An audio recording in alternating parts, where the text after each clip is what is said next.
Hello दोस्तों, नमस्ते, प्रणाम। मैं संगीता कश्यप अपने यूट्यूब चैनल में सभी दर्शकों का स्वागत करती हूँ।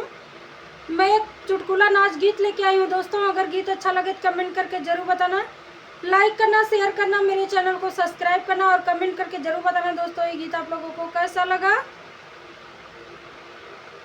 आइली गवनवा लागे न मनवा बदनवा टूटल ये नाना दो। आइली गवनवा लागे न मनवा बदनवा टूटल ये नाना दो। भैया तू अरे भैले कसैया बम्बैया गैले ये नाना दो। भैया तू अरे भैले कसैया बम्बैया गैले ये नाना दो। पैसा कमाइए 100 दिन के दिए कमैया गवैया ये नाना दो। पैसा कमाइए 100 दिन के दिए कमैया गवैया ये नाना दो। चढ़ली जवानी जारी जारी जइए लवट के ना आइए ये नाना दो। भैया तू अरे भैले कसैया बम्बैया गैले ये नाना दो।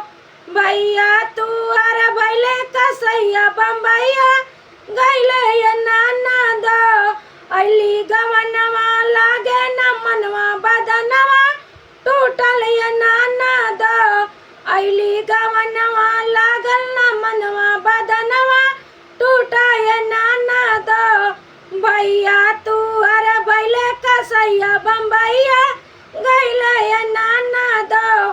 भैया तू अरे भैले कसैया बम्बैया गैले ये नाना दो। आस पड़ोस में ताना मारे तब न समझे ये नाना दो। आस पड़ोस में ताना मारे तब न समझे ये नाना दो। काहे के लैले गवनवा मर जबराई के न रहल ये नाना दो। काहे के लैले गवनवा मर जबराई के रहल नाना दो। भैया तू अरे भैले कसैया बम्बैया गैले ये नाना दो। भैया तू अरे भैले कसैया बम्बैया गैले ये नाना दो। अली गवनवा लागे न मनवा बदनवा टूटल ये नाना दो।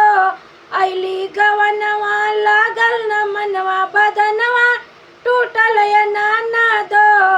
भैया तू अरे भैले कसैया बम्बैया गैले ये नाना दो। भैया तू अरे भैले कसैया बम्बैया गैले ये नाना दो।